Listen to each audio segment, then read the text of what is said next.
Imagina a una hermosa joven apasionada por el arte que cruza el océano en busca de los secretos de Roma y la eterna belleza del Vaticano. Durante casi 20 años, su familia imploró respuestas, mientras el silencio resonaba más fuerte que cualquier plegaria. Ninguna imagen, ningún rastro, ninguna explicación, solo ausencia y paredes que no decían nada. Hasta que un restaurador de tapices retiró un velo de seda y desenterró una sombra, una mochila azul cubierta de polvo, un pasaporte olvidado, un diario rebosante de vida, y entre las páginas silenciosas de su cuaderno, el reflejo distorsionado de un rostro aún vivo, un depredador revestido de fe, protegido por muros que dicen custodiar la verdad.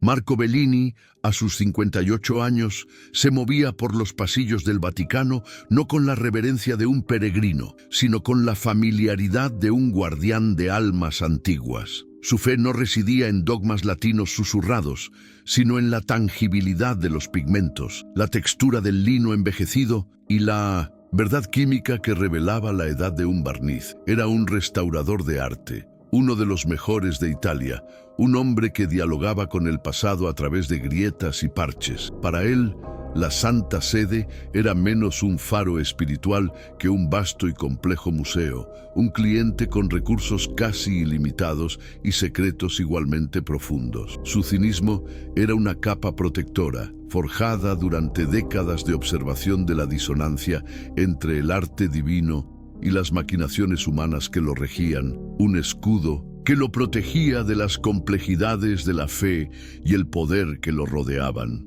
El proyecto actual lo confinó a la galería de tapices, un ala larga y silenciosa, oculta temporalmente de las miradas indiscretas de los turistas. El aire era denso, controlado por deshumidificadores cuyo zumbido constante era la única banda sonora de su meticuloso trabajo. Allí, bajo la luz difusa que se filtraba por los altos ventanales, Marco y su pequeño equipo se dedicaron a una tarea monumental: la retirada y catalogación de una serie de tapices flamencos del siglo XVI. Eran gigantes de lana y seda, testigos silenciosos de siglos de intrigas papales que no se habían movido de sus paredes en más de 100 años. Para Marco, esta rutina era un refugio, un ritual de concentración absoluta donde el mundo exterior, con sus ruidos y tragedias modernas, simplemente se disolvía en el polvo dorado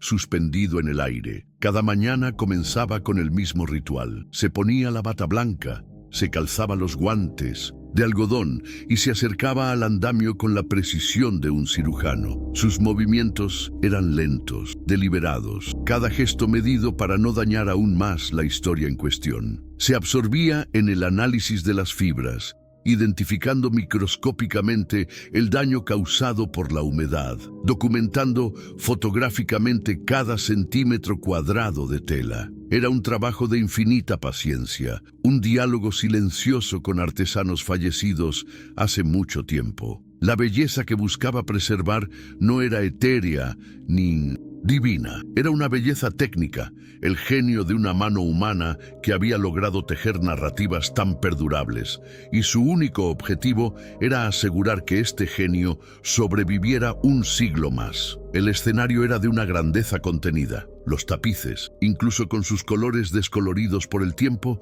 dominaban el espacio. Escenas bíblicas de batallas, milagros y traiciones se desplegaban en metros y metros de hilo. Ángeles con rostros severos observaban desde arriba, mientras figuras de reyes y profetas parecían congeladas en medio de un gesto dramático. La luz que bañaba la galería parecía filtrada por la propia historia, haciendo visibles las partículas de polvo que danzaban como espectros en el aire. Este era el universo de Marco, un silencio polvoriento, la grandeza del arte renacentista, contrastando con el detalle casi obsesivo de su obra, un delicado equilibrio que dominaba. Su relación con la burocracia eclesiástica era una danza cuidadosamente coreografiada de formalidad y desapego profesional. Respondía a monseñores y cardenales con la misma cortesía técnica que emplearía con cualquier otro cliente, ignorando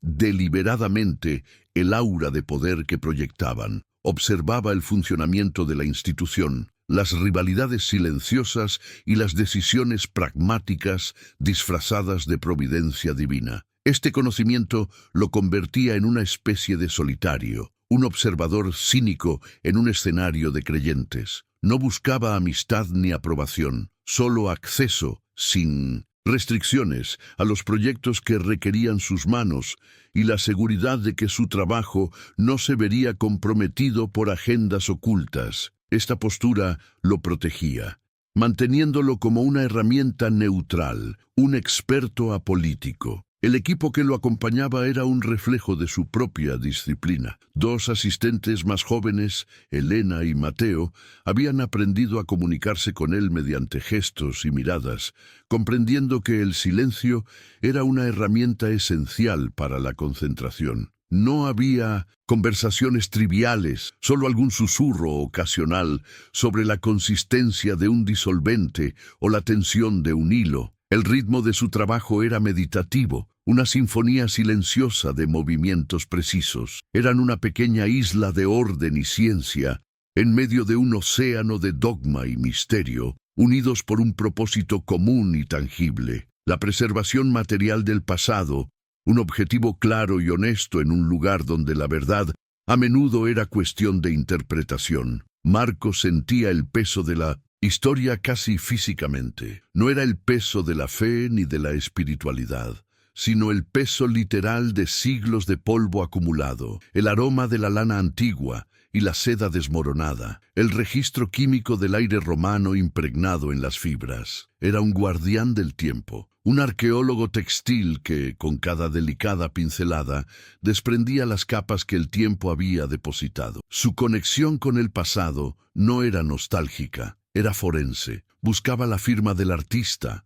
la técnica del taller, las cicatrices dejadas por el fuego, las inundaciones o el simple abandono. Cada tapiz era un cuerpo que examinaba, buscando la causa de su descomposición para poder recetar una cura. El tapiz final de la serie era particularmente imponente. Representaba la conversión de Saulo, una escena de caos divino y revelación cegadora, un caballo en pánico, soldados desorganizados y una luz celestial que irrumpía entre las nubes, derribando al futuro apóstol. La ironía de la escena, con su tema de verdad, repentina y transformadora, pasó completamente desapercibida para Marco. Para él era simplemente la pieza más compleja del rompecabezas, la más pesada y la más firmemente anclada al antiguo muro de yeso. Su retirada marcaría el final de una fase importante del proyecto, un hito en su meticuloso cronograma. Fuera de los muros del Vaticano, la vida de Marco era espartana, casi monástica. Vivía en un tranquilo apartamento en Trastevere, lleno de libros de arte y catálogos de subastas, pero con escasas señales de una vida social activa. Sus pasiones eran silenciosas y solitarias. No tenía familia cercana. Sus padres ya habían fallecido y nunca se había casado. Sus relaciones más duraderas fueron con los artistas que estudiaba, hombres muertos hacía siglos cuyas intenciones buscaba descifrar. Esta soledad autoimpuesta hizo de su trabajo no solo una profesión, sino el centro de su identidad, el único pilar que sustentaba su existencia. Fue un hombre completo solo cuando se perdió en el mundo de los demás. A veces, al final de un largo día, recorría los pasillos vacíos y oscuros del museo.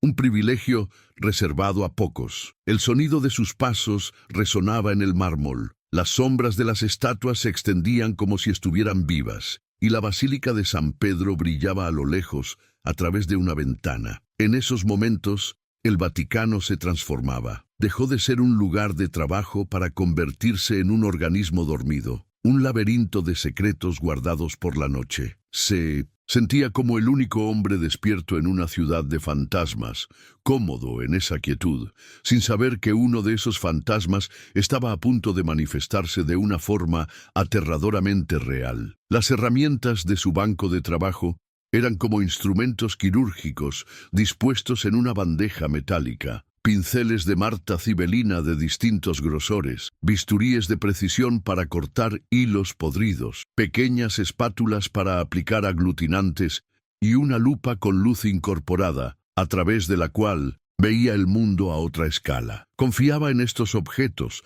en su funcionalidad y en su honestidad. No mentían. Un disolvente funcionaba o no, una fibra estaba rota o intacta. Eran la antítesis del mundo de ambigüedades y narrativas fluidas que existía fuera de su galería. Su fe residía en la ciencia, en la evidencia empírica, la única verdad que aceptaba sin cuestionarla. La retirada del último tapiz representó la culminación de meses de trabajo preparatorio. Se respiraba una sensación de logro, la serena satisfacción que precede al fin de una gran empresa. Mateo y Elena intercambiaron una mirada de cansancio y alivio. Estaban a punto de superar la inercia de más de un siglo. La rutina que los había guiado y protegido estaba a punto de cumplirse por completo. El orden del universo de Marco Bellini parecía en ese momento perfectamente intacto e inmutable. Era la calma antes de la tormenta, la estabilidad que hace que la perturbación posterior sea aún más violenta y desorientadora. En una última pausa, Marco se apartó del andamio y contempló la obra en su totalidad. La luz dramática, el movimiento congelado, la historia de fe ciega y conversión forzada. Vio las pinceladas de lana, las decisiones del artesano, la lucha contra la decoloración. Sintió una profunda paz en esta maestría, en este control sobre un pequeño fragmento del pasado. Ignoraba por completo que, tras esta representación de la revelación divina, se escondía una verdad brutal y terrenal. La estabilidad de su vida, construida con tanto cuidado durante décadas, estaba a punto de desmoronarse irremediablemente. ¿Disfrutas de esta historia? Suscríbete al canal para no perderte ningún detalle ni comentario de la ciudad o país a donde vienes. Ahora, acompáñanos en nuestro viaje a los silenciosos pasillos del Vaticano. El momento fue de esfuerzo colectivo y contenido. Marco, con Mateo a su lado, soltó con cuidado el último ancla metálica que sujetaba el monumental tapiz a la pared. El sonido del antiguo tornillo girando en el yeso fue un crujido seco, una protesta contra la perturbación. La pesada pieza de lana y seda de casi 500 años de antigüedad comenzó a separarse de la pared por primera vez en generaciones, moviéndose con la lentitud de un gigante dormido que despierta. Una nube de polvo fino, una reliquia del tiempo, escapó de la oscura grieta que se había abierto, y por un instante el aire brilló con partículas de historia. Había una silenciosa anticipación, la satisfacción de llegar a un punto crucial en la obra. Fue entonces cuando algo quebró la santidad del momento. Del oscuro hueco entre la tela y la pared, una forma torpe se desprendió y cayó. No era un trozo de mortero, un clavo olvidado ni un nido de insectos petrificado. El objeto aterrizó en el suelo con un golpe sordo y apagado, un sonido anacrónico y hueco que resonó en el silencio de la galería. El sonido no tenía la resonancia de la piedra o la madera. Era un sonido moderno y plástico, un sonido que no pertenecía allí. Fue un momento de disonancia tan agudo que paralizó a todos, como si se hubiera tocado una nota equivocada en una sinfonía perfecta, rompiendo el hechizo que los había envuelto. En el suelo, sobre la lona protectora blanca, yacía lo imposible, una pequeña mochila de nylon de un azul descolorido que antaño podría haber sido vibrante. Estaba cubierta por una capa uniforme y gris de polvo centenario, un sudario que la hacía parecer una extraña reliquia arqueológica de una civilización desconocida. Su forma, sus materiales, la cremallera de plástico visible bajo el polvo, todo en ella gritaba siglo XX. Era una anomalía tan evidente, un error tan flagrante en la cronología de aquel espacio sagrado, que el cerebro de Marco tuvo dificultades para procesar la imagen. Era como encontrar un móvil dentro de un sarcófago egipcio, una fractura en la lógica misma del tiempo. El zumbido del deshumidificador, antes un ruido de fondo ignorado, ahora parecía una alarma pulsante en el silencio que se había instalado. Marco, Elena y Mateo se quedaron paralizados, con la mirada fija en el objeto en el suelo. Los tres pares de ojos se cruzaron un instante, transmitiendo un torbellino de preguntas silenciosas. ¿Qué era? ¿Cómo había llegado allí? La atmósfera de pacífica concentración se evaporó al instante, reemplazada por una tensión palpable, la sensación de haber tropezado con algo que no debían haber encontrado. El aire se enrareció, cargado de una energía desconocida e inquietante. La galería, antaño un refugio, ahora parecía un lugar de secretos violados. Marco fue el primero en actuar, rompiendo la parálisis colectiva. Sus instintos de restaurador, entrenados para la no intervención, lucharon contra la imperiosa necesidad de comprender. Bajó del andamio con movimientos rígidos y vacilantes. Se arrodilló junto a la mochila. La tela de sus pantalones crujía suavemente contra la lona. Por un instante, sus manos enguantadas se posaron sobre el objeto, una vacilación nacida del respeto profesional por los artefactos intactos. Pero no era un artefacto antiguo, era un intruso, era un misterio. La curiosidad, una emoción que rara vez se permitía en su trabajo, venció a la cautela. Con un gesto decidido, recogió la mochila. Incluso a través de sus guantes de algodón, podía sentir la textura sintética del nylon y la flexibilidad del material. Era ligera, pero no estaba vacía. Había un peso en su interior, un volumen que sugería contenido, objetos que se movían suavemente unos contra otros. El contacto físico con el objeto hacía la situación aún más real y alarmante.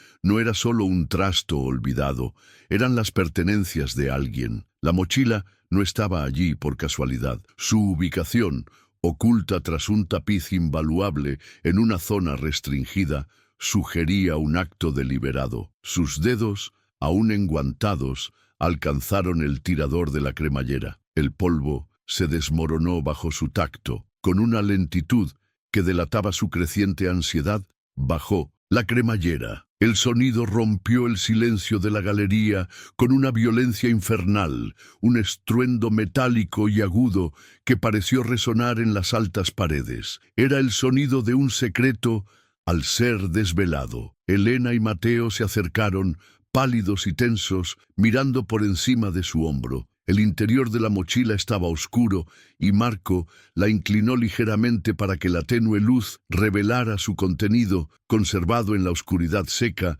durante un tiempo indeterminado. Uno a uno retiró los objetos y los colocó sobre un paño limpio que usaba para sus herramientas, creando una extraña naturaleza muerta. Primero, una vieja cámara digital, un modelo robusto de principios de la década de 2000. Luego, una guía de Roma, con varias páginas desgastadas y notas escritas con una caligrafía apresurada y entusiasta. Por último, un diario de cuero marrón, con la goma elástica aún firmemente en su lugar, protegiendo sus secretos. Cada objeto era un fragmento de una historia, el eco de una vida. Eran las pertenencias de un viajero, alguien que había llegado a Roma con sueños y curiosidad, alguien que planeaba regresar a casa. Fue entonces cuando encontró el último documento, guardado en un bolsillo lateral. Un pasaporte con una cubierta azul oscuro, grabada con un águila dorada. Un pasaporte estadounidense. El corazón le dio un vuelco. Lo abrió con el pulgar. La página de identificación estaba impecable. El nombre, Sarah Jenkins.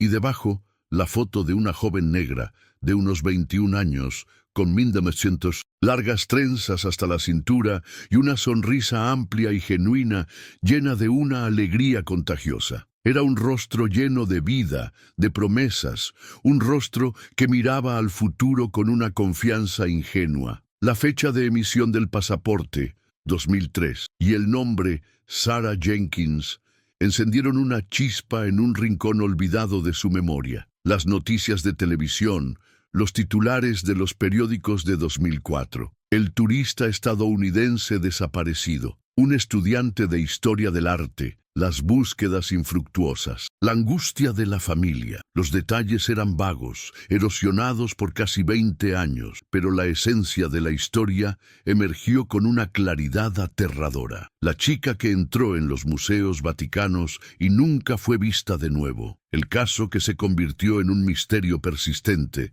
Una nota a pie de página en la crónica de la ciudad eterna. El peso de la mochila en sus manos parecía multiplicarse. Ya no era el peso de una cámara y unos libros. Era el peso aplastante de una vida perdida, de una esperanza extinguida. El silencio de la galería, antes apacible y productivo, se volvió denso y sofocante.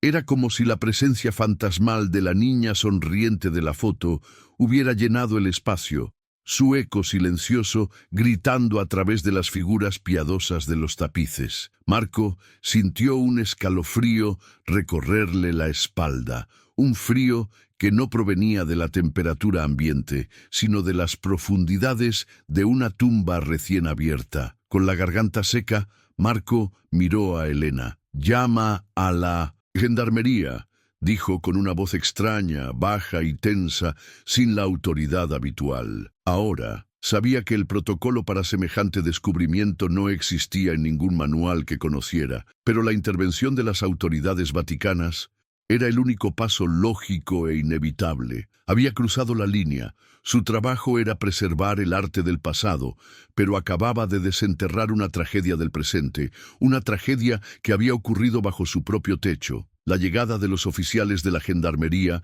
Vaticana fue rápida y eficiente. 2 hombres con impecables uniformes azul oscuro, sus botas de suela dura, marcaban un ritmo firme y discordante en el silencioso suelo de la galería. No caminaban, marchaban. Su presencia era una incursión del mundo moderno de la ley y el orden en el santuario atemporal de Marco. El aura de poder que exudaban era diferente a la de los clérigos, era más directa, más fría, una autoridad secular operando dentro de los muros sagrados. Miraron a Marco, luego a los objetos dispuestos en el suelo, con rostros impasibles, acostumbrados a no revelar nada. Marco informó del descubrimiento con la voz más neutra que pudo, describiendo el proceso de retirar el tapiz y la caída del objeto. Señaló la mochila y su contenido. Ahora, una colección de pruebas en una macabra exhibición. Los agentes escucharon en silencio, asintiendo únicamente. Uno de ellos se agachó, examinando los objetos sin tocarlos, con su mirada profesional evaluando la escena. La galería, el refugio de Marco, se estaba transformando oficialmente en un lugar de interés investigativo, un espacio contaminado por la posibilidad de un crimen.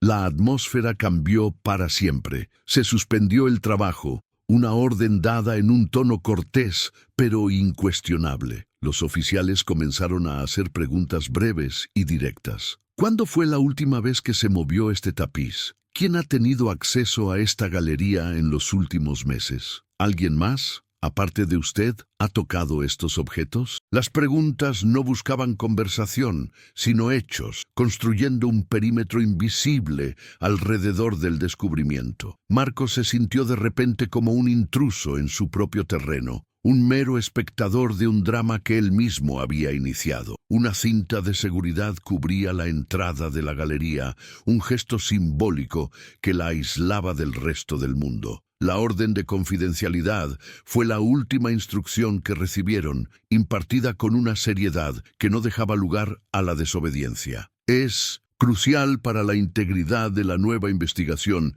que este asunto se mantenga estrictamente confidencial, dijo el oficial superior, con sus palabras suspendidas en el aire como una fría niebla. La Santa Sede les agradece su cooperación. La frase le sonó a Marco menos a un agradecimiento y más a una advertencia velada, una orden para olvidar lo que habían visto. Mientras lo sacaban de la galería, dejando atrás sus herramientas, su trabajo y el fantasma de Sarah Jenkins, Marco sentía un profundo descontento. La versión oficial que recordaba de que la niña simplemente se había perdido en las calles de Roma ahora parecía una mentira descarada, una ficción conveniente para proteger la imagen inmaculada de la institución. La mochila no se había perdido, había estado escondida, y la reacción fría y contenida de la gendarmería no lo tranquilizó. Al contrario, sembró una profunda y perturbadora duda. No sentía que la verdad estuviera más cerca de ser descubierta, sino que estaba a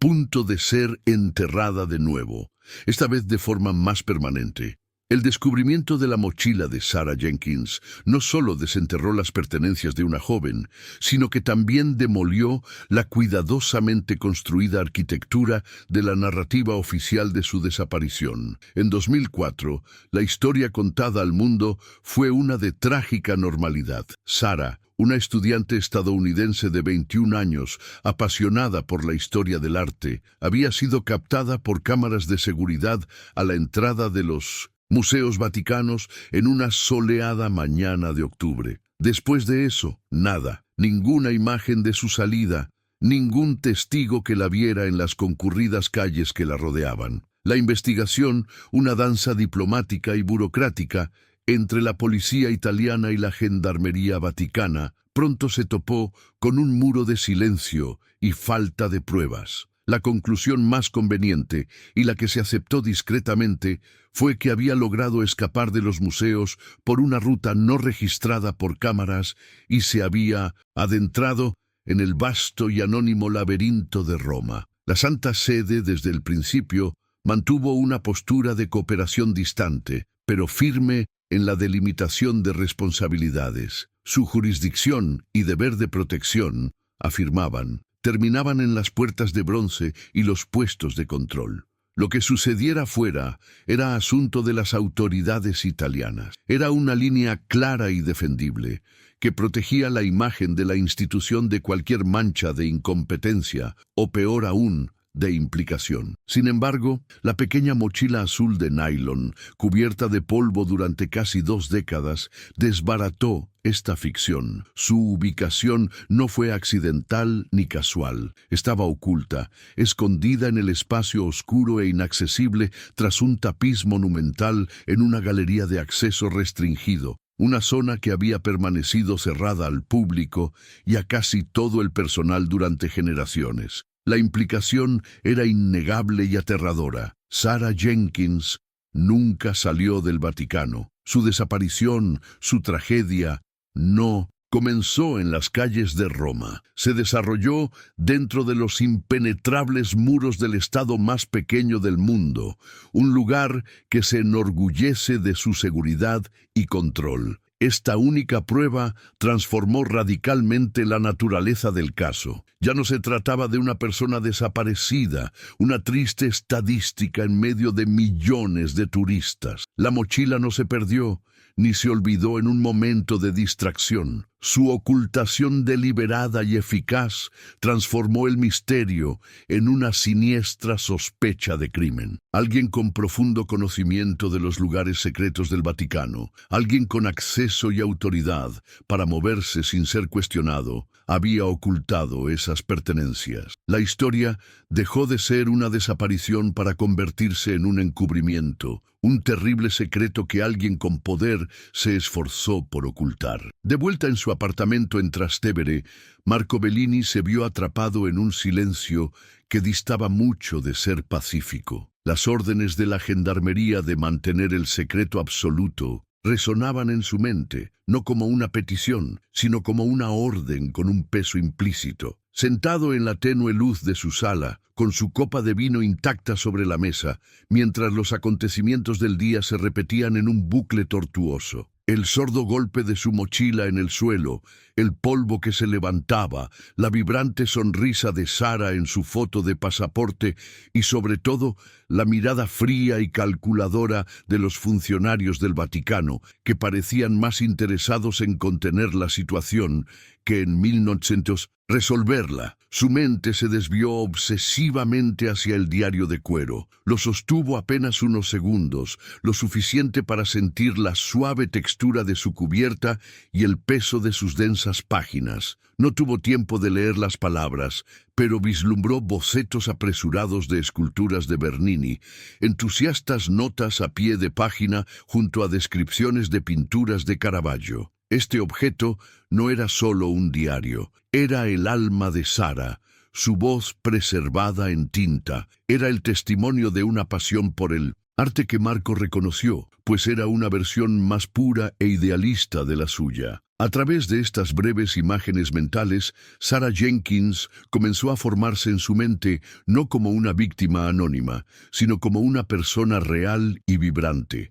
La imaginó hojeando la guía de Roma, marcando las páginas con una emoción casi infantil. Vio su caligrafía, la forma en que rodeaba con un círculo los nombres de iglesias barrocas menos conocidas, su deseo de ir más allá de la ruta turística habitual. Era la mente de una erudita, una entusiasta, alguien que veía el arte no solo como un objeto de admiración, sino como una puerta para comprender la condición humana misma. Esta conexión inesperada perturbó profundamente a Marco. Él, el cínico, el hombre que se enorgullecía de su distancia emocional, sintió una punzada de empatía que lo desarmaba. Durante años había visto el arte como técnica, como química, como un problema por resolver. A través de los destellos del diario de Sara, recordó la magia, la maravilla pura que había sentido de joven, una sensación que creía perdida para siempre. Su tragedia se volvió personal no por sentimentalismo, sino por una sensación de afinidad intelectual y espiritual que no esperaba sentir por una desconocida. En los días siguientes, el silencio del Vaticano fue absoluto y ensordecedor. Ningún comunicado de prensa, ninguna mención de una nueva pista. En un caso sin resolver, el aparato de control de información de la Santa Sede, perfeccionado durante siglos, funcionó con impecable eficiencia. El mundo exterior permaneció en la ignorancia, y el descubrimiento en la galería de tapices fue como si nunca hubiera sucedido. Para Marco, este silencio orquestado fue más incriminatorio que cualquier confesión. Confirmó sus peores temores. La intención no era investigar, sino suprimir. Empezó a rebuscar en sus recuerdos, buscando fragmentos olvidados. Recordó una vaga conversación en una cafetería, quizá en 2005 o 2006, con un colega mayor, un tapicero ya jubilado.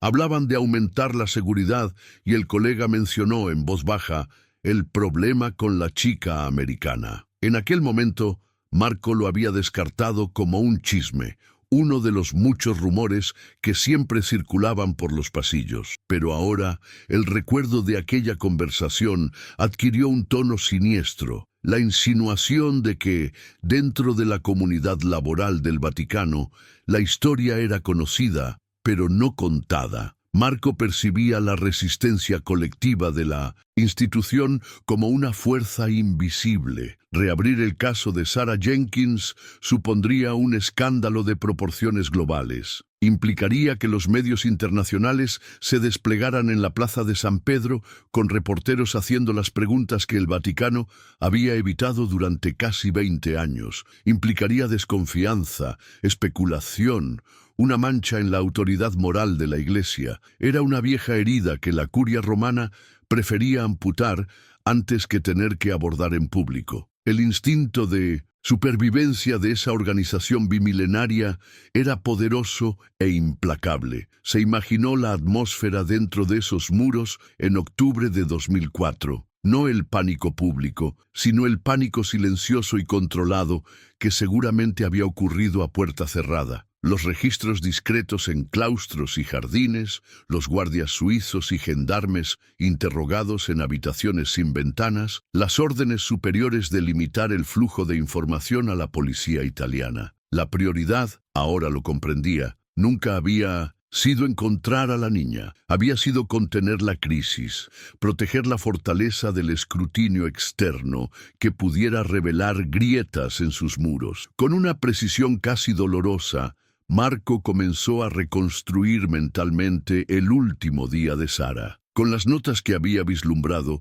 la siguió en su viaje por Roma. La maravilla de la Galería Borghese, la admiración bajo el óculo del Panteón. La imaginó de pie en la plaza de San Pedro, con la cabeza inclinada hacia atrás para absorber la inmensidad de la cúpula de Miguel Ángel, el corazón latiendo con fuerza por la emoción de llegar finalmente al epicentro del mundo que había estudiado con tanta profundidad. La vio entrar en los museos, guía en mano y diario en la mochila, cayendo en una trampa dorada de la que nunca escaparía. La restauración de los tapices, la obra que había definido su vida durante meses, ahora parecía insignificante, trivial. La historia de Sarah Jenkins se había grabado en su mente como un pigmento persistente que se resiste a desaparecer. Ya no era un hallazgo arqueológico ni una cuestión de protocolo. Se había convertido en una obsesión silenciosa, un deber moral que sintió haber heredado en el momento en que recogió aquella mochila polvorienta. Era el único testigo vivo de ese eslabón perdido, y el peso de esa responsabilidad lo consumía. Junto con la obsesión, el miedo empezó a apoderarse de él. Marco era un hombre pragmático, poco dado a las fantasías, pero no era tonto. Comprendía el poder de la institución que había desafiado sin darse cuenta. La advertencia de guardar silencio había sido clara y directa. Empezó a notar cosas, o quizás su mente le estaba jugando una mala pasada. El extraño clic en la línea telefónica. El coche que parecía estar detrás del suyo a varias manzanas de distancia. La sensación de ser observado mientras caminaba por las calles de su propio barrio. La paranoia era una niebla fría que empezó a envolverlo. Recordaba vívidamente los rostros de los gendarmes, su eficiencia clínica,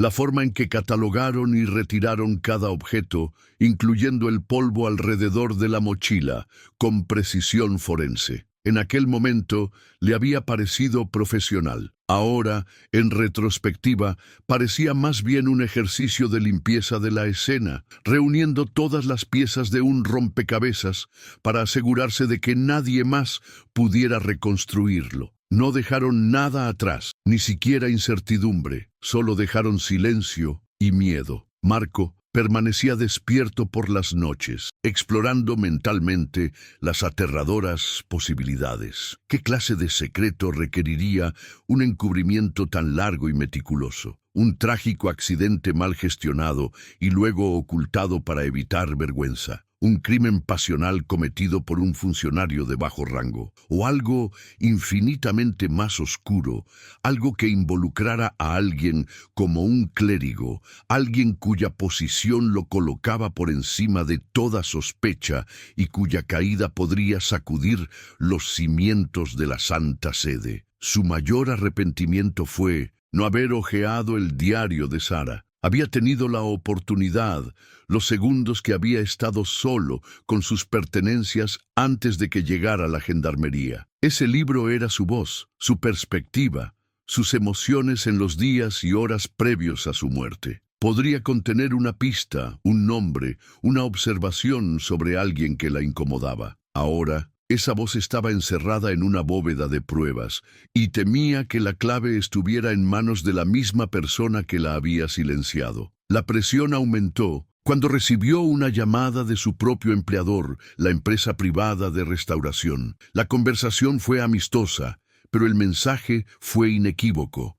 Un recordatorio de las cláusulas de confidencialidad de su contrato, de la sensibilidad del cliente y de la necesidad de absoluta discreción. Era una advertencia que llegaba por un canal diferente, pero con la misma intención. El círculo de silencio se cerraba a su alrededor, proveniente de sus empleadores y su cliente, todos actuando al unísono para asegurar que el secreto permaneciera oculto. El conflicto que se había desarrollado en su interior era profundo e irreconciliable. Por un lado, estaba el Marco Bellini de su vida, el profesional meticuloso, el hombre que seguía las reglas, que respetaba los contratos y las jerarquías, cuya carrera se había cimentado en la discreción. Por el otro, estaba un nuevo Marco, forjado aquella tarde en la galería, un hombre que se sentía moralmente obligado con una joven fallecida a la que nunca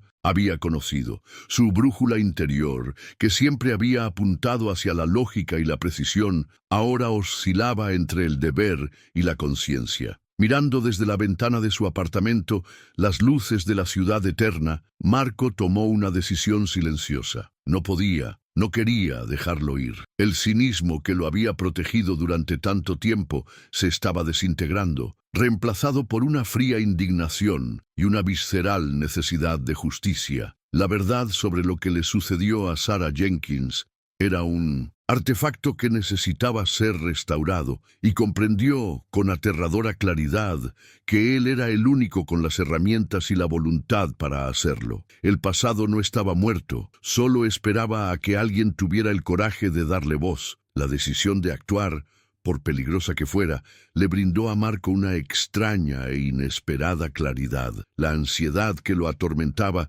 dio paso a un propósito frío y decidido. Continuaría su trabajo en el Vaticano, y su rutina de restauración ahora le servía de tapadera perfecta para su investigación secreta. Cada mañana cruzaba las puertas de la ciudad-estado. Su expresión serena y profesional ocultaba la tormenta que rugía en su interior. Se había convertido en un hombre con dos vidas, un meticuloso restaurador de arte de día y un cazador de fantasmas de noche. El riesgo era inmenso, pero la imagen de la sonrisa de Sarah Jenkins y el silencio calculado de la institución lo impulsaron a seguir adelante. Su primer acto de rebeldía había sido pequeño, casi instintivo. En esos breves y caóticos minutos en la galería, antes de que llegara la gendarmería y tomara el control de la escena, había actuado. Mientras sus ayudantes estaban paralizados por la conmoción, Marco, con la destreza de un prestidigitador, había abierto la pequeña ranura de la cámara digital y había extraído la tarjeta de memoria. Fue un gesto rápido, casi inconsciente, el acto de un hombre que sabía que la información estaba a punto de ser confiscada y enterrada. Ese pequeño cuadrado de plástico que había escondido en el bolsillo de su bata era ahora su única prueba física, su única conexión directa con el último día de Sarah. El primer obstáculo se presentó casi de inmediato. La tarjeta de memoria era de un formato antiguo, un tipo de Smart Media que se había quedado obsoleta hacía más de una década. Ninguna de sus computadoras modernas tenía un puerto compatible. La ironía no se le escapó. Para desvelar un secreto del pasado, primero necesitaba encontrar una reliquia tecnológica de la misma época. La barrera era frustrante, un recordatorio de que el tiempo no solo entierra secretos, sino que también vuelve obsoletas y difíciles de encontrar las claves para desvelarlos. Su búsqueda de un lector de tarjetas lo llevó a una pequeña y polvorienta tienda de electrónica en una calle lateral cerca de la estación Termini, un lugar que el tiempo parecía haber olvidado. El escaparate exhibía calculadoras solares amarillentas y teléfonos con cable. Dentro, el Lintocentum aire olía a ozono y plástico viejo. Era un cementerio tecnológico, con estanterías abarrotadas de cables enredados, disquetes y monitores de tubo. El dueño, un hombre mayor con gafas gruesas, asintió a la petición de Marco, y tras rebuscar en una caja de cartón durante varios minutos,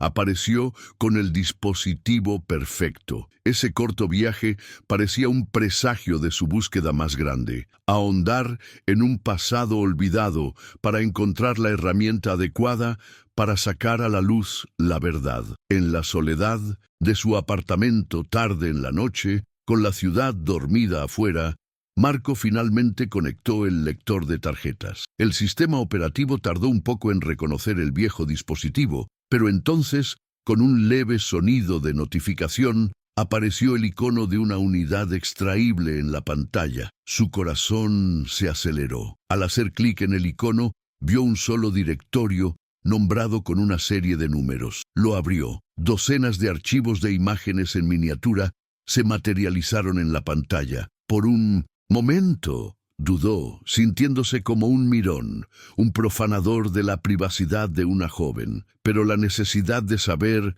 era más fuerte. Estaba a punto de presenciar los últimos momentos de alegría de Sara. Empezó a recorrer las imágenes una por una. Las primeras estaban llenas de una felicidad contagiosa. Sara posando frente al Coliseo, con los brazos abiertos y una sonrisa que parecía abrazar al mundo. Sara comiendo helado cerca de la Fontana di Trevi, con el chocolate chorreando por su mano. Sara haciendo una mueca a la cámara en el Foro Romano. Eran fotos de una turista viviendo el sueño de su vida. Cada imagen era un testimonio de su energía y amor por la ciudad. Verla tan viva, tan llena de futuro, hacía aún más doloroso el conocimiento de su destino y más aguda la injusticia de su desaparición. Entonces llegó al último lote de archivos, las fotografías tomadas en los museos vaticanos. La atmósfera de las imágenes había cambiado. La iluminación era más tenue, los colores más suaves. La calidad, para los estándares modernos, era mediocre. Las imágenes estaban un poco granuladas. Había fotos de esculturas, techos y largos pasillos. Marco examinó cada una con la intensidad de un experto forense, enfocando las esquinas, buscando detalles en los rostros anónimos de la multitud al fondo, cualquier cosa que pareciera fuera de lugar. Ya no miraba las fotos, las interrogaba, obligándolas a revelar un secreto que habían guardado durante casi 20 años. Al darse cuenta de que las imágenes por sí solas podrían no ser suficientes, Marco cambió de estrategia. Necesitaba registros, datos oficiales. Con sus credenciales profesionales y el pretexto de que el proyecto de restauración requería investigación, envió un correo electrónico formal al departamento de archivos de su empresa. Solicitó los registros de acceso y las hojas de trabajo de la galería de tapices, específicamente del periodo comprendido entre septiembre y diciembre de 2004. Fue una apuesta arriesgada, un intento de averiguar quién oficialmente había estado en ese espacio durante la desaparición de Sara. La respuesta que recibió unos días después fue una lección magistral de obstrucción burocrática. Su solicitud fue respondida con una serie de excusas vagas y evasivas. Un contacto del departamento de archivos le informó cortésmente que los registros de ese periodo estaban físicos y en un almacén externo de difícil acceso. Otra respuesta sugirió que los archivos habían sido dañados durante un proceso de digitalización. Nadie se negó directamente, pero le cerraron las puertas con suavidad en la cara. La presión institucional era sutil pero innegable. Le advertían con suavidad que se apartara. Frustrado, Marco recordó a Enzo, el tapicero jubilado y anciano con el que había hablado años atrás. Tras unas cuantas llamadas a antiguos colegas, consiguió una dirección. Enzo vivía en un modesto apartamento en el barrio de Garbatella, un laberinto de patios y edificios de ladrillo rojo. Marco lo encontró cuidando sus geranios en un pequeño balcón. El hombre era mayor, más frágil, pero su mirada aún era perspicaz. Marco le explicó por qué estaba allí, y el rostro de Enzo se ensombreció al instante. El viejo artesano se resistía a hablar. El miedo aún se reflejaba en sus ojos, incluso después de tantos años. «Marco, ¿por qué desenterrar esto?», susurró, mirando nerviosamente la puerta de su apartamento. «Algunas puertas deberían permanecer cerradas. No entiendes cómo eran las cosas entonces». Enzo habló de un clima de miedo, de órdenes tácitas que descendían por la jerarquía, instruyendo a todos a no ver, no oír, no saber nada sobre la chica estadounidense. Era la lealtad del sirviente, el miedo al poder al que había servido toda su vida. Marco insistió, no con presión, sino apelando a la conciencia. No habló de encubrimientos ni crímenes, sino de la chica. Describió la mochila, el diario, la foto del pasaporte con la sonrisa radiante. Era solo una chica. Enzo amaba el arte como nosotros. Las palabras parecieron romper algo dentro del anciano. Con un suspiro de resignación, Enzo cedió. No sabía el nombre, pero recordaba algo. Un clérigo de alto rango, no uno de los italianos habituales, tal vez alemán o austriaco, que ese otoño había mostrado un interés inusual por los jóvenes estudiantes de arte. Los invitó a visitas privadas, ofreciéndoles acceso a zonas restringidas. Al salir del apartamento de Enzo, Marco sintió una mezcla de triunfo y temor. Tenía una pista, un hilo del que tirar, pero la confirmación del miedo y el silencio organizado lo dejaron profundamente conmocionado. Estaba solo en esto, un restaurador de arte contra una de las organizaciones más poderosas y secretas del mundo. La duda comenzó a erosionar su determinación. Era solo un tonto, un viejo arrogante que perseguía sombras y teorías conspirativas. La paranoia regresó con fuerza. Observó los rostros en la calle, preguntándose quién podría estar observándolo. Para fundamentarse, fue a la Biblioteca Nacional Central de Roma, al Departamento de Publicaciones Periódicas. Pasó una tarde entera estudiando microfilmes de periódicos de octubre y noviembre de 2004. Leyó los informes fríos y veraces sobre la desaparición. Vio las fotos de los padres de Sara, con sus rostros destrozados por la angustia en las ruedas de prensa. Leyó los comunicados oficiales del Vaticano y de la policía italiana, todos llenos de palabras vacías sobre investigaciones en curso y cooperación plena. Todo parecía un montaje, una actuación bien ensayada para las masas, con la descripción de Enzo en mente, un clérigo de alto rango, no italiano, con interés en el arte. Marco indagó en los archivos en línea del Vaticano. Pasó horas interminables revisando anuarios papales y directorios de la curia romana de principios de la década del 2000. Comparó listas de nombres y cargos con fotografías antiguas de ceremonias y eventos, buscando un rostro que coincidiera con la vaga descripción. Fue como buscar una aguja en un pajar, como buscar un fantasma en un mar de sotanas y solideos. La búsqueda fue agotadora, no solo intelectualmente, sino también emocionalmente. La soledad lo agobiaba. No había nadie con quien compartir una sospecha, nadie que confirmara una teoría. Cada paso que daba lo aislaba aún más. Esta investigación forzada lo obligaba a confrontar la naturaleza misma de la institución a la que había servido lealmente durante toda su vida profesional. Siempre había visto sus defectos, su cinismo lo protegía, pero esto era diferente. No se trataba de política ni de hipocresía, se trataba de una crueldad fría y un secreto guardado a un terrible costo humano. Regresó a las fotografías de la tarjeta de memoria, su último y más preciado recurso.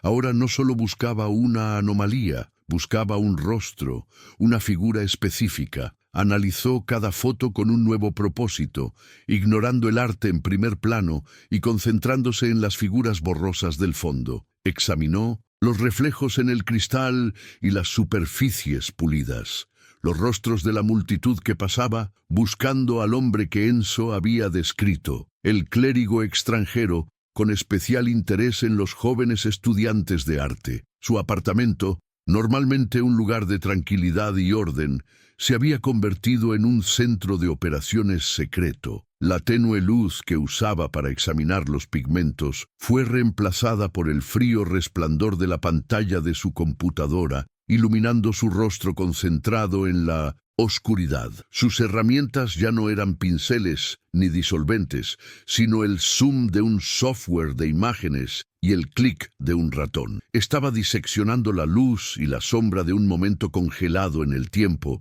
realizando una restauración de un tipo muy diferente, la restauración de la verdad. La presión externa se intensificó. Recibió otra llamada de su jefe. Esta vez, el tono fue menos amable. Un jefe de proyecto le informó que ciertas personas en el Vaticano habían notado sus inusuales solicitudes de archivos y que esto estaba creando complicaciones. El mensaje era claro: deja de investigar. La amenaza ya no era velada, se estaba volviendo explícita. Sabían que estaba buscando y le decían que parara. Esa noche, exhausto y frustrado, estuvo a punto de rendirse. Le ardían los ojos de tanto mirar la pantalla. Pasó rápidamente la última foto de la secuencia, una imagen mal encuadrada de una escultura de bronce. Sara probablemente solo estaba probando la cámara o el enfoque. La foto parecía inútil, artísticamente carente de interés, pero justo cuando estaba a punto de cerrar la ventana, algo le llamó la atención. No la escultura en sí, sino su base de mármol negro, pulida hasta convertirse en un espejo oscuro. Con un escalofrío de anticipación, arrastró el cursor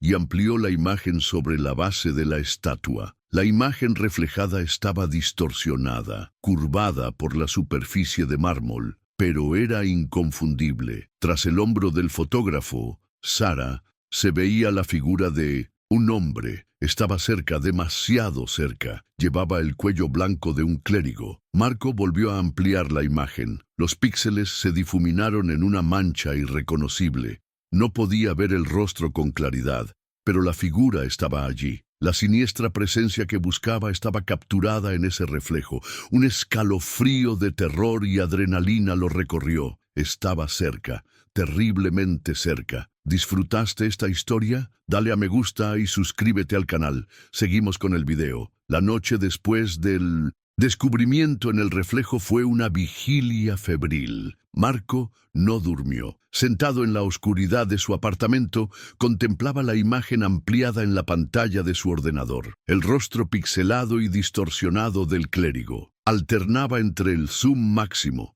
que disolvía la imagen en un caos de cuadrados de colores, y el zoom mínimo, donde la siniestra figura se recomponía. Era una tortura digital. La frontera entre el pasado de Sara y su propio presente se había disuelto por completo. Ya no era un observador. Se sentía como si estuviera en esa habitación en 2004, mirando por encima del hombro de Sara, presenciando la oscuridad que se acercaba. Al día siguiente, mientras recorría los pasillos del Vaticano, el mundo parecía diferente. Había reanudado su trabajo en la galería, pero su mente estaba en otra parte. El aire cargado de incienso, los cánticos distantes, los pulidos suelos de mármol que antaño le infundían una sensación de orden, ahora le parecían opresivos, parte de una imponente y elaborada fachada. Cada clérigo con el que se cruzaba era un sospechoso potencial,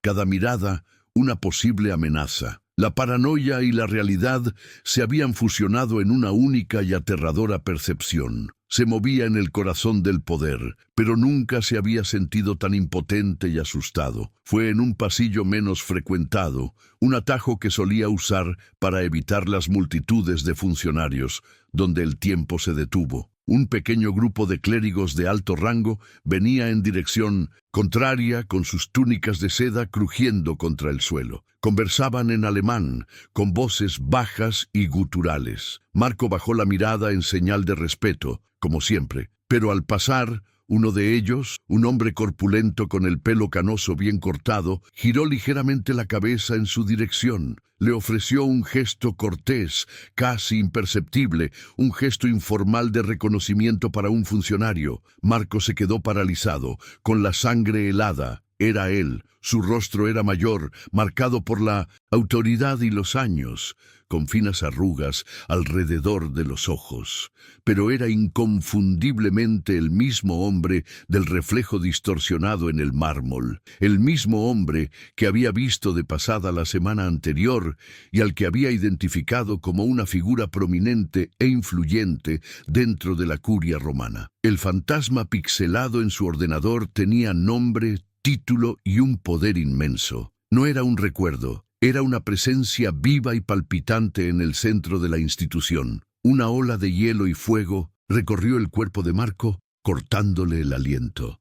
El mundo a su alrededor pareció ralentizarse, el sonido amortiguado como si estuviera bajo el agua. Lo que lo aterrorizó no fue solo el reconocimiento, sino la normalidad del gesto, el asentimiento cortés, la expresión neutral, la ausencia total de cualquier señal de alarma. El hombre era un depredador que se movía con la confianza de quien se sabe intocable. No era un espectro de 2004, estaba aquí, en 2023, un pilar de la misma institución, Wiesenmedicine. la que Marco servía. El clérigo continuó su camino sin que la conversación con sus colegas flaqueara, sin dedicarle a Marco ni una sola mirada. Pero en ese breve instante en que sus miradas se cruzaron, Marco sintió un escalofrío. ¿Lo habría reconocido el hombre? No como un simple restaurador, sino como quien desenterraba su secreto. ¿O habría sido simplemente su propia paranoia la que proyectaba significado en un gesto trivial? La ambigüedad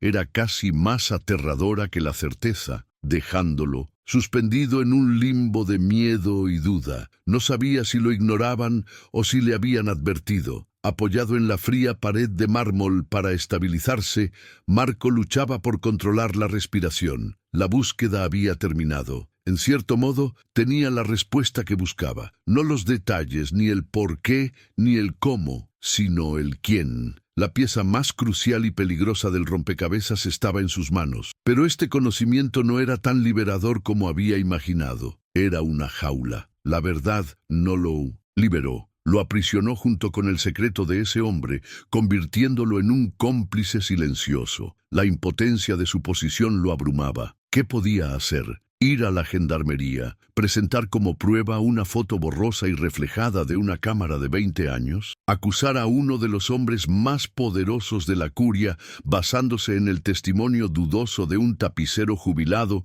y sus propias deducciones. No solo lo ignorarían, lo destruirían. Su carrera, su reputación, tal vez incluso su seguridad personal, todo sería sacrificado en aras de la imagen de la institución. La verdad que había descubierto era tan frágil como las fibras que había remendado durante toda su vida. Finalmente llegó a la galería de tapices. Habían quitado la cinta adhesiva. Su equipo permanecía allí, trabajando en silencio, esperando su guía. El gran tapiz de la conversión de Saúl, la escena de una revelación divina y cegadora, estaba ahora cuidadosamente enrollado en un cilindro, listo para ser transportado al laboratorio. La ironía de esa imagen, de una verdad cegadora, era ahora una broma cósmica y enfermiza. La única revelación que había ocurrido en esa habitación había sido profana, y la única luz que traía era la de la oscuridad. Marco observó los demás tapices, los pigmentos e hilos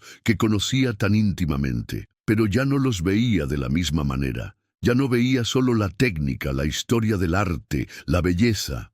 Ahora veía lo que yacía tras ellos, lo que ocultaban todas las obras de arte y toda la arquitectura de ese lugar, las verdades enterradas, los gritos silenciados, las historias que el poder reescribe o borra. El Vaticano ya no era un museo para él. Se había convertido en un mausoleo, una tumba bellamente decorada que albergaba innumerables secretos, y él acababa de encontrar una de las lápidas. Se enfrentaba a una decisión silenciosa y terrible. Poseía la foto. Podía enviarla anónimamente a la prensa, provocando un incendio que quizá nunca condujera a la justicia, pero que sin duda consumiría la vida que conocía. O podía permanecer en silencio, podía tragarse la verdad, enterrarla en su interior y continuar su obra, convirtiéndose, por su inacción, en otro de los guardianes del secreto.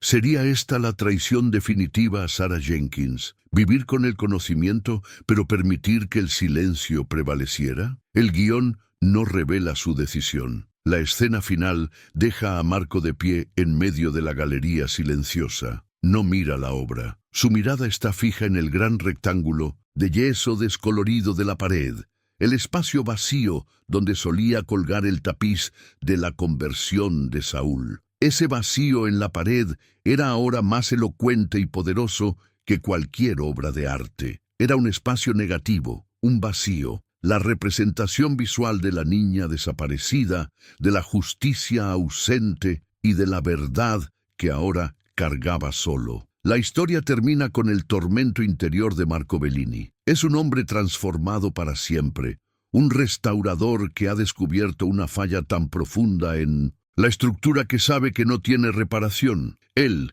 que ha dedicado su vida a reparar el pasado, ahora está destrozado por un fragmento del presente que no puede reparar ni ignorar. El silencio de la galería, que una vez fue su refugio, ahora tiene un nuevo sonido. Es el sonido de un grito eterno, el grito silencioso de Sarah Jenkins, al que ahora se ha unido la voz de su propia conciencia. ¿Qué harías si descubrieras una verdad tan poderosa que podría destruirte? Deja un corazón si crees que algunas verdades, por dolorosas que sean, merecen ser contadas. Suscríbete a las malas historias que desafían el silencio. Comenta, la verdad debe prevalecer, si también crees que la justicia es más importante que cualquier secreto.